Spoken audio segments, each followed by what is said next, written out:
So today we're going to talk about cis-trans isomers. And these are important because although the molecules, when you see them, look almost identical, they have very different properties. And it has very big physiological effects when we start talking about biochemistry. So when we get to biochemistry, we'll be talking about cis-trans molecules and their effects on living systems. But the first thing we want to do now is be able to identify cis-trans isomers. So we're going to compare three molecules here. We're going to compare ethane, and we all know that looks like this. And we're going to compare that to ethene, which has a double bond between the two carbons, and ethyne, which has a triple bond. I'll see if I can fit it in here. There we go. So there's the three molecules. Now they all have different shapes, right?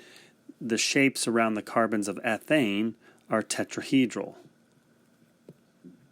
The shape around ethene, the carbon-carbon double bond, causes this molecule to be very planar. And that's important. And ethyne is linear. Notice with ethyne, you could take an arrow and shoot the arrow, and you could go through all the atoms in the molecule with one shot. With the other two, you couldn't do that, so they're not linear. Now, ethene is planar, which means the way you're seeing it here in this on this two-dimensional screen is it looks very flat, and it is. In fact, all six atoms, the two carbons and the four hydrogens, basically all are sitting and touching the surface of the table. So if you actually built that structure and laid it down, they would all basically be laying on the surface, so it's very flat. Anytime you have a carbon-carbon double bond, it flattens out the atoms that are touching those two carbons. Not necessarily the whole molecule, so if you have like a big molecule, it may not be, the entire molecule may not be planar, but at least the two carbons and the four atoms attached to those two carbons would all be very flat. And then ethane is tetrahedral, and we've seen that structure before. And this, because of these, the single and double and triple bonds of carbons have some effects on these molecules because it changes the ability to rotate. And I'll talk about that in just a moment. But ethane can rotate. Those carbons can rotate, and you can turn those three hydrogens attached to those carbons. You can turn them like a wheel, right? So we could, and I don't know how good I'll be at drawing this, but you could actually turn this, and those three hydrogens would twist and turn around it. That carbon wouldn't turn, just those hydrogens. And I'll try to show a better picture of that in just a moment. Ethene, on the other hand, does not rotate. That carbon-carbon double bond forces this structure to stay in that shape. It can't change without breaking covalent bonds. So you can't just turn that carbon. Those two carbons are kind of locked into position, and those four hydrogens around it are locked and are sitting there. And same with the ethyne. There's no rotation around that carbon-carbon triple bond, so you can't just turn them. Now, when we draw ethane, we don't really draw it like this, right? This is this kind of drawing when you see these little dotted lines and these little triangle pieces are trying to represent the molecule in more of a three-dimensional way. This takes too much time to do, so most people don't do this, but we understand that when we draw them in the way that we do in class, using just the solid lines and kind of connecting them together, we understand that those are actually three-dimensional molecules, and we're just representing it on a two-dimensional plane. But if we look at these two carbons, just to remind you, or if we look at this structure, just to remind you, this bond, when it's solid, means that it's within the plane. So the carbon and hydrogen are sitting on the piece of paper, essentially, are in the same plane. When you see the dotted line here, like you see here, that means that hydrogen is going back and is farther away from you than the carbon is, and so it's farther back behind the paper almost. And the one And then the one with the triangle means it's coming at you. It's the closest, this hydrogen would be the closest atom to you staring at this picture. So remember, that has tetrahedral structure. You have 4 bonds coming off of it, and they're all kind of shooting off in a different way. And so we can, if you took this carbon here, this first carbon 1 we'll call it, and you could actually take it and start to turn it. And what would happen is you would turn these hydrogens where they would start to just turn like a wheel, right? The rest of the molecule wouldn't move. You could just take that and just turn it. Yeah, that carbon would probably be going upside down, but remember, carbons don't have right side up and upside down. They're just kind of spherical beings, right? They're spheres. So they, although we draw them as a carbon, really remember they are spheres of shapes.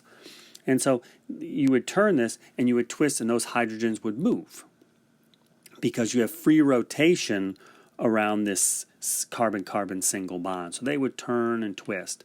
And what that means to us is this, is that, let's say, let me remove all these arrows and remove those hydrogens for just a moment. Let's say we had not had hydrogens on here, but let's say we had a fluorine, an iodine, and a bromine on here.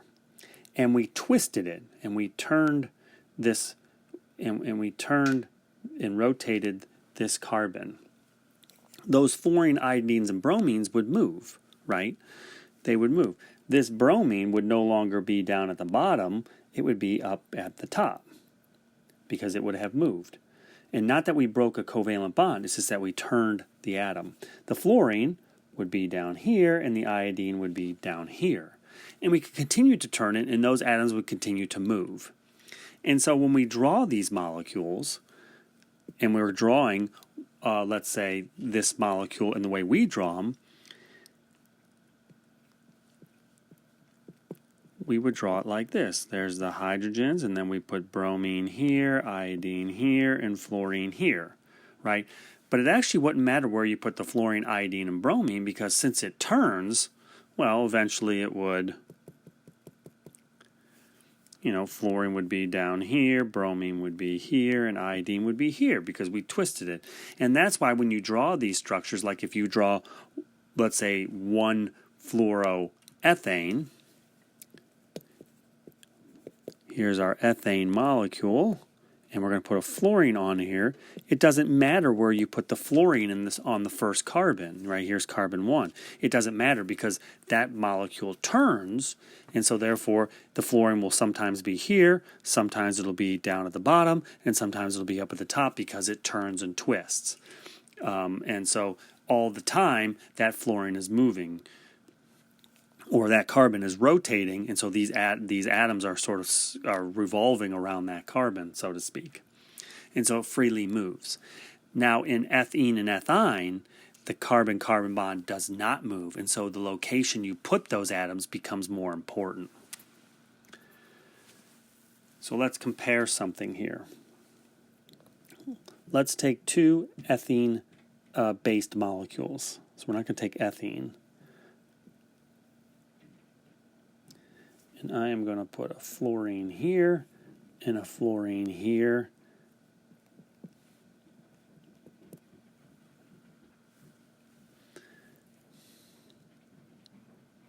And compare that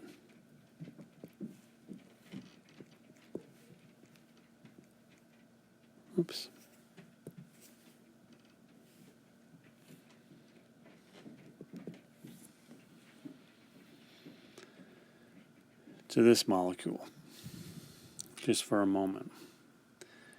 These 2 molecules are definitely different from each other. They are not the same molecule. They would have different effects inside living systems, potentially. And then I'm going to compare one more molecule. We're going to compare this one.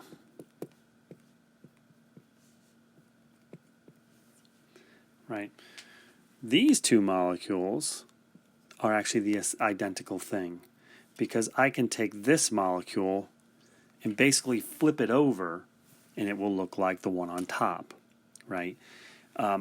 And remember, I know the letters would be backwards and upside down and all that stuff, but remember, in the real molecules, they're not letters, they're spheres, right? And so you got to be thinking of the different spheres.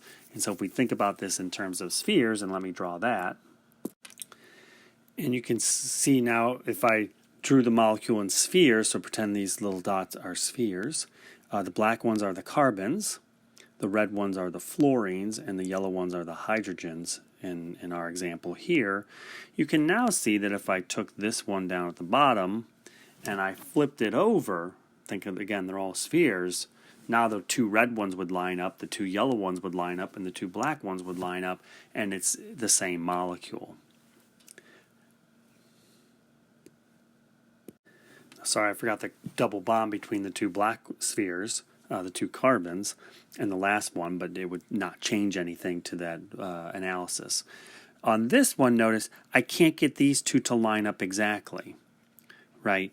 If I took this one here on the right and I flipped it over like a pancake onto the other one, some of the atoms would line up, but not all the atoms. I'd have some red ones and yellow ones on top of each other.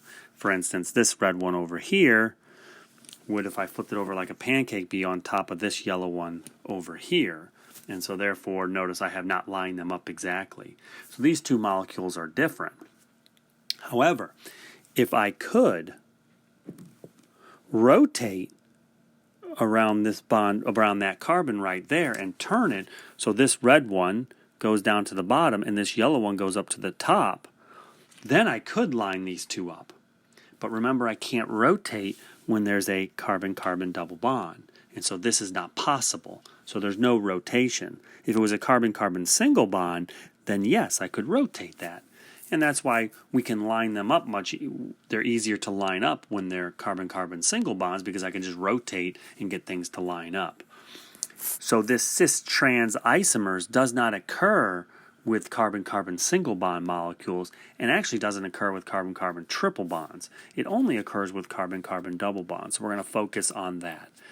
Now this is one of the more tough concepts in organic chemistry, so this takes a little bit of time to figure out. But we're going to go through some examples, and hopefully that starts to solidify some things.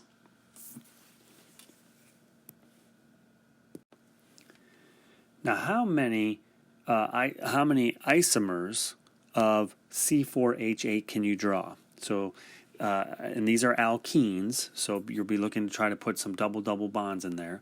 But take a moment, pause the video, and see how many different ones you can draw. I will let you know just in advance. There are 4 of them, and so see how many of those you can come up with. Hopefully you can at least get like 2 or 3 of them. But go ahead and pause the video, do what you can, then come on back and we'll talk about them.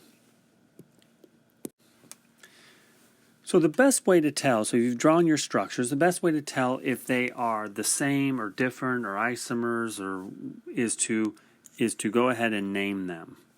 And so that's what we're going to do. And so, well, the first thing for isomers, the first thing to do is make sure they all have the correct formula, C4H8. So go through each of your molecules, make sure each of them have 4 carbons, no more, no less, and they have 8 hydrogens, no more, no less.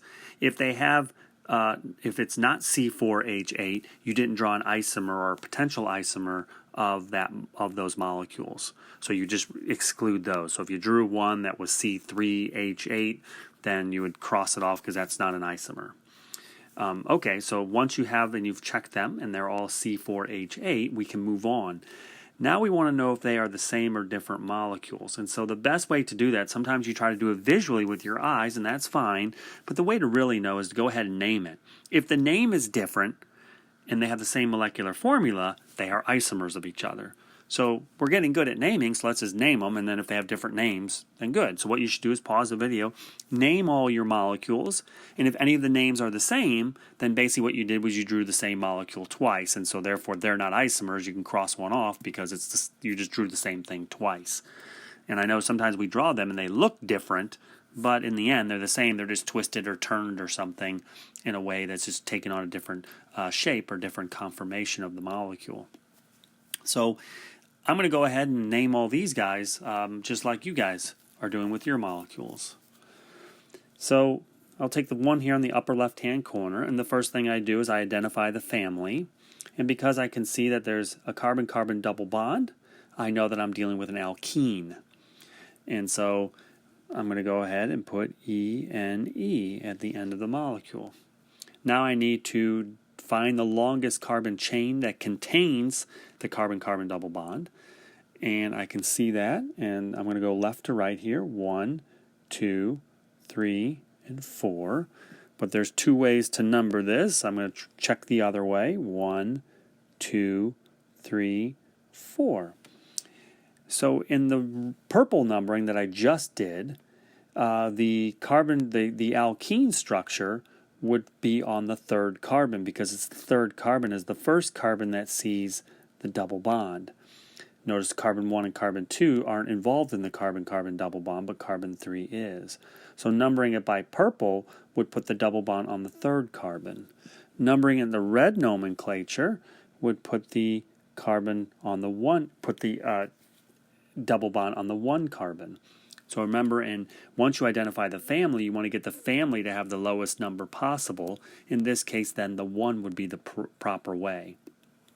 And so I know then I'm going to use the red numbering for my analysis, so we can discount the purple numbering. I see that the longest chain has 4 carbons, so this is a bute. And I just learned that it is a 1-butene. The 1 tells me where is the carbon-carbon double bond, and it says it's on the 1 carbon. And so that's it. There's no substituents on this, because notice everything else besides those 4 carbons are hydrogens, and so therefore we don't name those as substituents, so this is 1-butene. Let's go to the one in the upper right-hand corner, and I'm going to do the same thing. I'm going to find the longest. I can identify this first as the family is an alkene, because I see that carbon-carbon double bond. And I'm going to go ahead and number the alkene. I can already start to learn that this is going to be my number 1 carbon right there, because I'm going to do it from left to right. Because if I start from the right and go to the left, it's not going to the carbon-carbon double bond is not going to fall on the 1 carbon; it'll fall on the 2 carbon. So I'm going to go 1, 2, and now I have a choice to make here. And it turns out it doesn't matter which way I go; I'm going to get the same answer. But I'll go down to here. And so now I can see I have a 3-carbon chain. And so this is a prop. And where does the double bond fall for the ene? It falls on the 1 carbon. So there's a 1-propene. But now I have a substituent, and here's my substituent hanging off. It's a methyl group. And it's hanging on the 2 carbon. So this is going to be 2-methyl 1-propene. Sorry, looked kind of ugly there the way I wrote it. But 2-methyl 1-propene. So I now know that these 2 molecules that I've named are different. They are isomers of each other. But let's continue. There are actually more isomers. Let's go down to this one on the lower left. Again, I first start with the family. This is an ene. This is an alkene, so I put ene on the end. I find the longest continuous carbon chain, 1, 2, 3, 4, so it's going to be a bute. I'm going to check my numbering in the other direction, because the way I numbered in red there, it would be a 2-butene, because it's the 2 carbon is the first carbon that's involved in the double bond. If I number the other direction, it looks like it's also on the 2 carbon. And so this, in the end, it doesn't matter. This is a very symmetrical molecule, so it turns out it didn't matter which way you numbered it. It would give you the same molecule. So this is 2-butene. And now you can see we have a third isomer. 2-butene is different than 1-butene, which is different than 2-methylpropene. So that's our third one. Now let's go to the one in the lower right-hand corner. And we can see again, what family is this? This is an alkene, so I put ene. I can see it has 4 carbons, 1, 2, 3, and 4. So this is a bute. I check my numbering, which is the best way to number this. And I can see that no matter which way I number it, starting from left to right, as I did, or going from right to left, both of them would fall on the 2nd carbon. So this is a 2-butene. Wait a minute, that's So we have another molecule, yes? No. Notice the names of these two, 2-butene and 2-butene, are the same, so therefore I drew the same molecule twice. Well, but that's not true. Anytime you have, and this is only true for the alkene family, so this is very specific to the alkenes. Any other molecule, any other family, you don't have to worry about this with. But with alkenes, you have to worry about this. Anytime you have a carbon-carbon double bond, you need to analyze it for whether it has cis-trans isomers, which is what we were talking about previously. So let's talk about cis-trans isomers one more time using this as our example.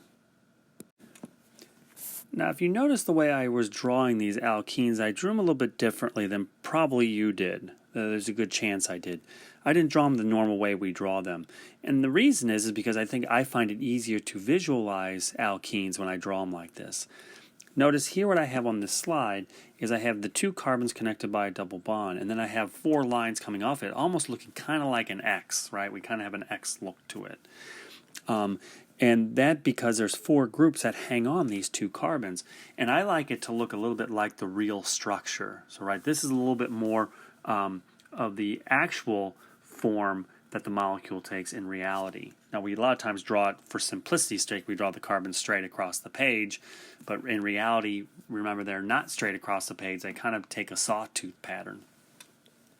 But nonetheless, if I put a methyl group up here and another methyl group, there's 4 things attached to these carbons, right? Something like this, where here would be 2-butene, where you have carbon 1 way up here, here's carbon 2, 3, and 4, and there's our 4 carbons that are attached.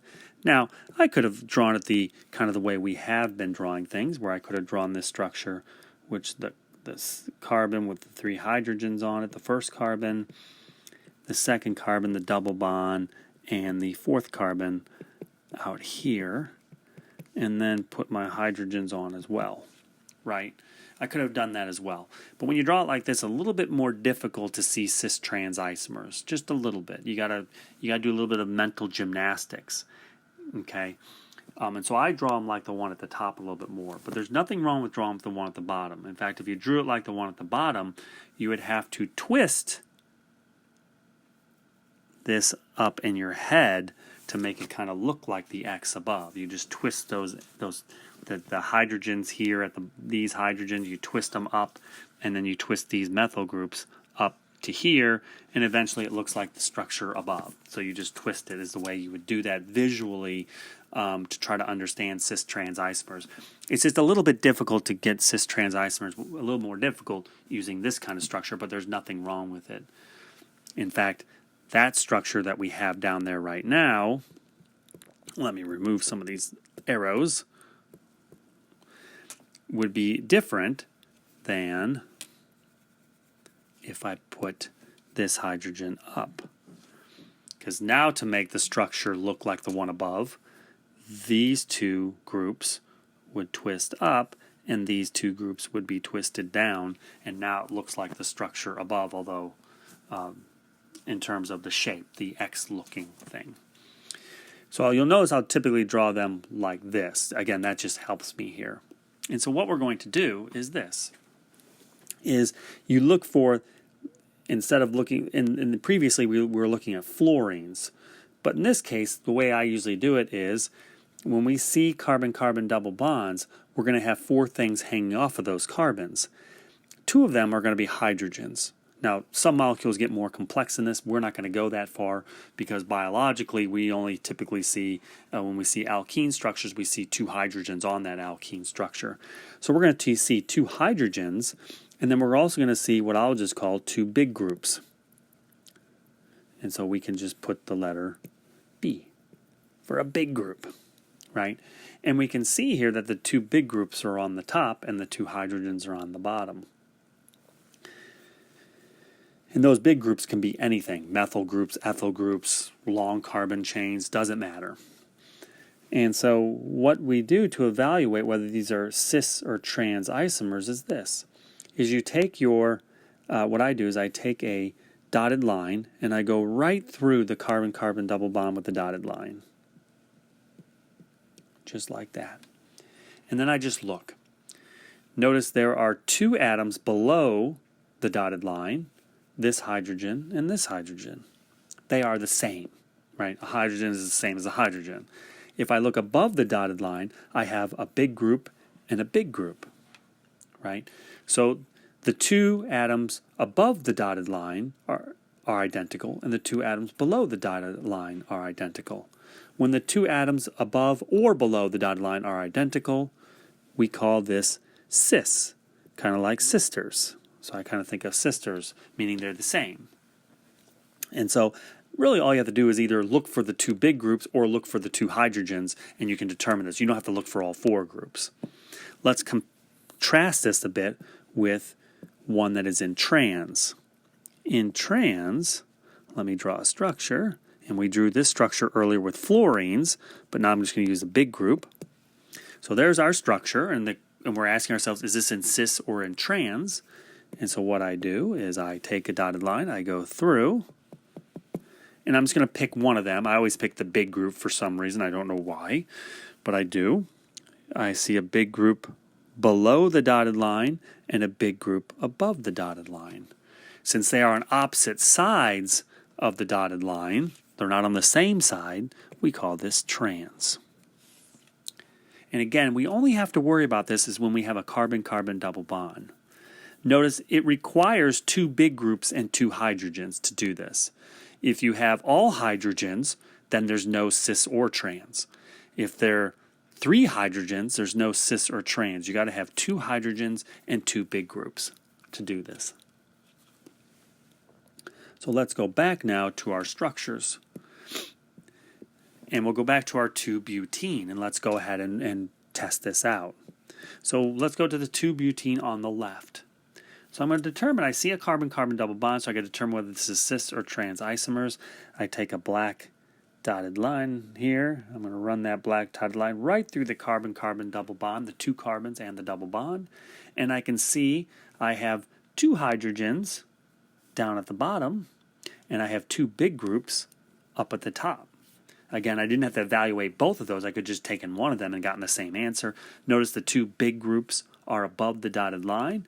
So because the two big groups are on the same side, this would be cis. 2-butene. Now let's take the one on the right. I'm going to put a dotted line through there. And I'm going to see that I see a big group down here and a big group up here. One is on one side of the dotted line, one is on the other side of the dotted line. This would be trans because they're on opposite sides of that carbon-carbon double bond. Go ahead and let's practice this once. Go ahead and try to name this guy. Pause the video, name it, then come on back and I'll go through how I would answer it. Okay, so again, I start by naming. I do the family first, and I can see there's a carbon-carbon double bond. And so this is an alkene, so it's going to end in ene. Now I find the longest carbon chain that contains the carbon-carbon double bond, and I got 1, 2, 3, 4, 5. So then that is a pent. So it's a pentene. Now I have to figure out where is that carbon-carbon double bond. I've numbered it one way, as I've shown there in blue that I just numbered. And you can see that it would be a 2-pentene because the first carbon involved in the double bond is on the 2 carbon. Let's go ahead and number it the other direction to see what it would be going this way. And I can see that the way I just numbered it in green there would not be correct because it would put the carbon-carbon double bond on the 3rd carbon, and so 2 is lower than 3, and so the 2 is the proper way. So this is 2-pentene. I got to be careful though, because again, anytime I have an alkene, you have to immediately I have to check for cis-trans isomers, and I can see that this might have a cis-trans isomer. So let's go ahead and evaluate. I'm going to put my double bond, or my my line through the carbon-carbon double bond, and I'm going to find my big groups. I see a big group up here. I see a big group right here. And so one is above the line, one's below the line, or I should say one's on one side of the dotted line, one's on one side, on the other side of the dotted line. So this is a trans conformation, and so this is trans to pentene.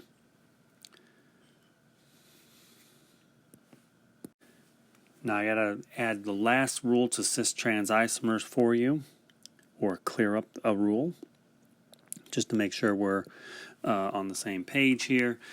Let's look at the bottom structure first. So we could name this, and we did already, this is the 1-butene molecule. And you might be wondering, well, why doesn't this have cis-trans isomers? Well, let's take our line. We'll go through the carbon-carbon double bond, and we're going to find our groups, right? I can see one big group here, and I don't see another one.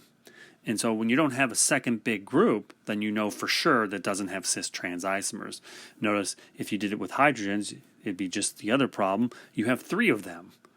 Well, some are trans, some are cis. Well, there is not cis-trans isomers here. And the reason is because no matter where you put the big group in any of the 4 positions, you can flip and turn the molecule to make 2 molecules look the same, to make the 2 molecules look the same. So for instance, if I compared it to this molecule here, and I'm just going to use B for the big group, but it's this thing I circled there, and I put the big group up here and did this, are these different molecules? Is this molecule different from, here I'll change this to a B. Are these 2 molecules here the same or different? Well, notice if I take this molecule, you got to do this in your head. Remember, these are spheres, these aren't letters, so you're not trying to get the letter in the proper, just line things up. If I take that and flip it over like a pancake, the B here would be here, right? It'd be over that. Now take that and now flip it the bottom to the top and the top to the bottom. So flip it over one more time, and next thing you know, this B is right down here, and they're all lined up. So because I can line all the atoms up, it's the same molecule. And that's the thing you have to remember about these. These are 3-dimensional shapes. These are 3-dimensional molecules. They twist and turn and go upside down all the time. So because these 2 molecules I just drew at the bottom are the same, so there's no way you can make a second molecule by having 3 H's and 1 B in a alkene structure like this. Okay, so let's look at the top one now. The top one, so in the end, the rule is if you only have 1 big group or you have 3 hydrogens, either way, if you don't have 2 and 2, 2 big groups and 2 hydrogens of those 4 groups, then there's no cis-trans isomers. The last rule, here we go, we go through here, and again, you might think, oh, there's 1 big group up here and 1 big group down here, this is trans. Well, the last piece of information I need to give you is the 2 big groups that you're comparing have to be on opposite carbons. They can't be on the same carbon. Notice this 1 carbon is connected to each of the 2 big groups. When you have that situation, there's no cis-trans isomers. So the rule is the 2 big groups, or the 2 hydrogens, whichever one you want to look at, the 2 big groups must be connected to different carbons of the carbon-carbon double bond, and then you can compare them. So they must be 2 of them, and they must be on different carbons. And the reason is, again, let's compare. So let's compare these 2 structures at the bottom. Notice each of them has 2 big groups attached to the carbon. One of them is connected to 1 carbon, and on the other structure here on the right, the 2 big groups are connected to the carbon on the left. Are these 2 the same molecules, or are these different? We would name these currently the same, right? We would name these some ene. It has 2, so it's an ethene, and it looks like it's 1,1 di big group ethene, right? That's what we would name it. And then over here would be the same thing. It would be an ene. It's 2 carbons, so it's ethene. And there's the two groups on there are 1 di big group ethene, right? That's what we would name it. So notice they have the same name. Now the question is, because we see it's alkenes, does it have cis-trans isomers? Well, based on our rule we just learned, because the 2 big groups are on the same carbon, it doesn't have cis-trans isomers.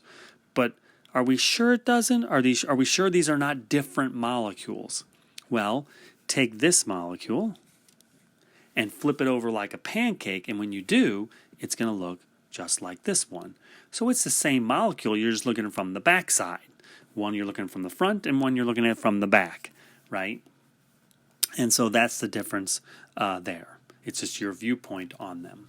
So these are the same molecule. So we can go back to our other structures, and let's look at the 1-butene again. Notice 1-butene, we've named it. Now we're going to ask, does it have cis-trans isomers? I take a line, go through the carbon-carbon double bond, and I can see there are 3 hydrogens. So once I have 3 hydrogens and I don't have 2 big groups, there's no such thing as cis-trans isomers, so this does not have cis-trans isomers. This molecule on the right, the 2-methyl-1-propene, I take the dotted line, I go through it. I see there's a big group here and a big group here. So I have 2 big groups, so we're on our way. But the problem here is they're both connected to the same carbon. They're both connected to carbon 2. And so therefore it doesn't have cis-trans isomers. Notice the ones at the bottom, we drew the double bond through. We had one where the 2 big groups were on one side of the dotted line, cis, and we had one where one big group was on one side and one big group was on the other side. Notice on both of those structures, one big group is connected to carbon 2 and one big group is connected to carbon 3. And notice as well, you can take this molecule, flip it, turn it, twist it, and you'll never get it to look like this one. So therefore we know they're different molecules because they don't look the same. There is a difference. Even though they almost look the same, they're not quite the same. And so these are 2 very different molecules. I want to end talking about properties of alkenes and alkynes. So this will be for enes and ines. And basically the properties of alkenes and alkynes are a lot like alkanes. So pretty much what you know for alkanes and properties pretty much holds for alkenes and alkynes. And the reason that is because, well, alkanes, alkenes, and alkynes are made up of 2 kinds of bonds. You're either going to have a carbon-carbon covalent bond or a carbon-hydrogen covalent bond. So all the bonds are either carbon-carbon or carbon-hydrogen. And so because carbon-carbon bonds are nonpolar and carbon-hydrogens are nonpolar, these molecules are nonpolar, which makes them insoluble in water. Just as we did the demonstration in class where I took water and oil and tried to mix it, alkenes and alkynes are very oily, and so therefore they are insoluble in water, which makes them, remember, water is very abundant in this world, so it's a common one to use, but water is polar. Water has polar bonds in it, and so what this really means is that you can't mix nonpolar things and polar things together, which also tells us alkanes are soluble, I won't put mix, soluble in alkynes.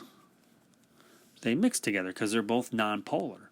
So if alkanes are nonpolar and alkynes are nonpolar, that means they're soluble in each other. And all that means when I say soluble is that if you put the 2 liquids together and you mixed them, when you looked at the mixture when it was done and you set it on the table, it would look like one continuous drink. It would look like one continuous liquid. Where you know that we saw in class that when you mix water and when you try to mix water together with an alkane, with something nonpolar, we got, in our jar, we got layers.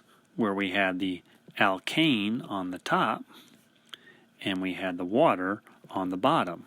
And then you can try to mix it again, and these two layers will come back out again. It'll take a few minutes, but eventually it'll form two layers. So they don't mix very well.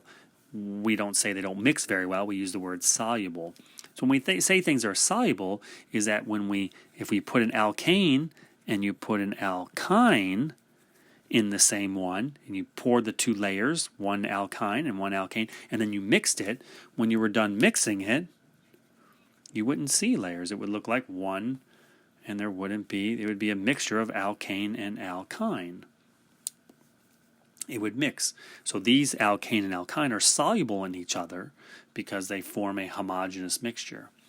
Water and alkenes and water and alkynes are insoluble, which means that when you add water to this mixture, you would get layers. They won't mix together. The density of these, of alkenes and alkynes and alkanes, is less than water, typically. And so when you mix them and you get layers, because the density is less, you always know water is going to be on the bottom, typically, and the alkane, alkene, or alkyne, depending on which one you mixed with, would be on the top because the density is less. So things of lower density are on top of things with higher density. The heavier things go to the bottom.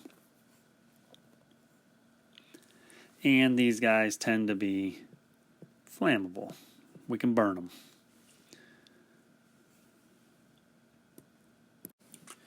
So what kind of questions you might get are something like this. Is 1-butene soluble in 4-decyne? Now, at first glance, it seems like, well, oh my gosh, how do I answer this question? But really, it's a much more simple question than that. 1-butene is an alkene, and alkenes are nonpolar. So 1-butene, nonpolar.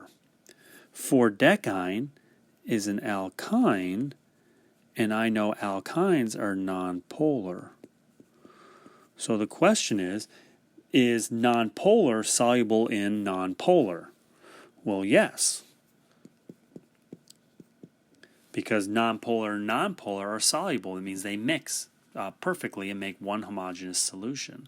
If the answer was one of them is nonpolar and one of them is polar, then we'd have a different question. Now it would be no, because nonpolar and polars are not soluble in each other. So, for instance,